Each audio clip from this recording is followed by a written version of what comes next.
السلام علیکم ورحمۃ اللہ وبرکاتہ۔ اسلام کی یہ مسلمہ حقیقت ہے کہ جب بھی کوئی شے مانگی جائے تو اللہ سے مانگتے ہیں۔ اکبر الہ آبادی نے ایک شعر کہا، جو مانگنا ہو خدا ہی سے مانگ اے اکبر، جو مانگنا ہو خدا ہی سے مانگ اے اکبر، یہی وہ در ہے جہاں آبرو نہیں جاتی۔ ایک واقعہ ہے، عبد الملک ابن مروان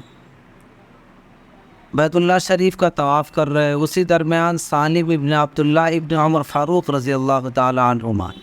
وہ بھی بیت اللہ شریف کا طواف کر رہے ہیں۔ عبد الملک ابن مروان نے سالم ابن عبداللہ کو دیکھا کہ کافی متانت ہے ان پر، چہرے پر سنجیدگی ہے، مزید جو ہے ان کی چال ڈھال سے خانوادے شریف خانوادے کی طرف اشارہ ہوا،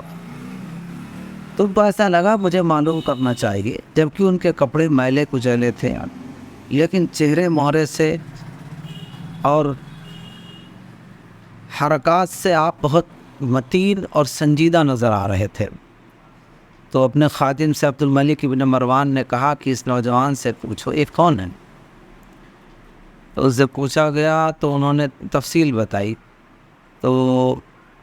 خادم سے پوچھا کیا بتایا، تو انہوں نے کہا بتایا سالم ابن عبداللہ ابن عمر فاروق ہیں۔ تو بولے اس حالت میں دیکھ کر کے مجھے ان کی مدد کرنے کا دل سے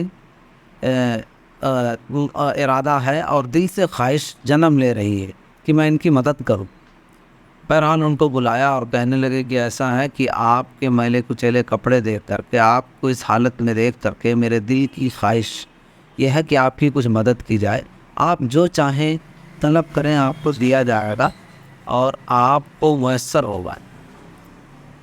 سننے کے قابل ہے، سالم بن عبداللہ نے جواب دیا، انہوں نے کہا کہ خانہ خدا میں کھڑے ہو کر کے میں اللہ کے علاوہ کسی سے کوئی شے طلب کروں، یہ مجھے زیب نہیں دیتا ہے،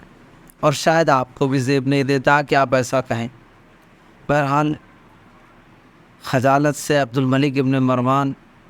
چپ ہو گئے اور اس کے بعد اپنے خاوند سے کہا، اپنے خادم سے کہا کہ ایسا ہے کہ جب یہ فارغ ہو جائیں تو ان کو میرے پاس لے کر کے آؤ۔ بہرحال جب وہ عمرے سے فارغ ہو گئے، طواف کعبہ سے فارغ ہو گئے، تو ان کے خادم نے کہا کہ آپ کو بادشاہ سلامت نے یاد کیا ہے، چنانچہ وہ گئے ان کے پاس، اور اس کے بعد عبد الملک ابن مروان نے ان سے کہا کہ اب تو آپ خانہ خدا سے باہر آ چکے ہیں، طواف بھی کمپلیٹ کر چکے ہیں، اب آپ کی کیا مدد کی جائے آپ بتا دیجیے۔ قابل سماعت ہے وہ جملے جو سالم ابن عبداللہ ابن عمر فاروق نے فرمایا، کہنے لگے کہ آپ یہ بتائیے کہ آپ میری کس طرح کی مدد کرنا چاہتے ہیں، دنیاوی یا اخروی؟ اس سوال پر عبد الملک ابن مروان شستر اور حیران رہ گئے، اور انہوں نے کہا ظاہر ہے میرے اختیار میں آخرت تو بالکل نہیں ہے، میرے اختیار میں اگر کہیں کچھ ہے بھی تو دنیا ہے، دنیاوی ہی مدد کر سکتا ہوں، اس کے علاوہ میں مدد نہیں کر سکتا۔ سالم بن عبداللہ نے کہا کہ دنیا تو میں چاہتا ہی نہیں، دنیا میرے لیے کسی قیمت کی نہیں، اگر آپ میری کوئی مدد آخرت میں کر سکتے ہیں تو اس کا وعدہ کر لیجئے، مزید میں اور زیادہ کچھ نہیں کر سکتا ہوں۔ بہرحال عبد الملک ابن مروان خاموش ہو گئے اور انہوں نے کہا نہیں، دنیا میں نہیں مانگتا، اللہ سے آج تک دنیا نہیں مانگی تو آپ سے کیوں مانگوں گا، اس لیے آخرت میں اگر کوئی مدد کر سکتے ہیں تو کیجیے، ادروائز میں چلتا ہے۔ چنانچہ وہ وہاں سے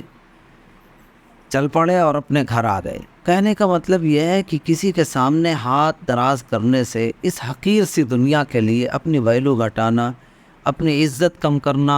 اور اس کے علاوہ کچھ بھی نہیں ہے۔ اس حقیر دنیا میں اللہ نے کچھ نہیں رکھا ہے۔ ان الدنیا جیفۃ وطالبها کلاب، بعض لوگوں نے کہا ہے حدیث ہے، بعض لوگوں نے کہا مقولہ ہے، بہرحال جو بھی ہے، فرمایا اس کے اندر کہ دنیا مردار ہے اور بری طرح اس کے پیچھے پڑنے والے کتے ہیں۔ اللہ ہماری حفاظت فرمائے اور ہم سب کو وسعت رزق سے نوازے اور کسی کا محتاج نہ بنائے۔ اللہ تبارک و تعالیٰ سے دعا ہے، اللہ تبارک و تعالیٰ اس دنیا سے اور دنیا دو سے اور دنیا میں کمینگی کی حد تک پہنچنے سے ہماری حفاظت فرمائے۔ آمین۔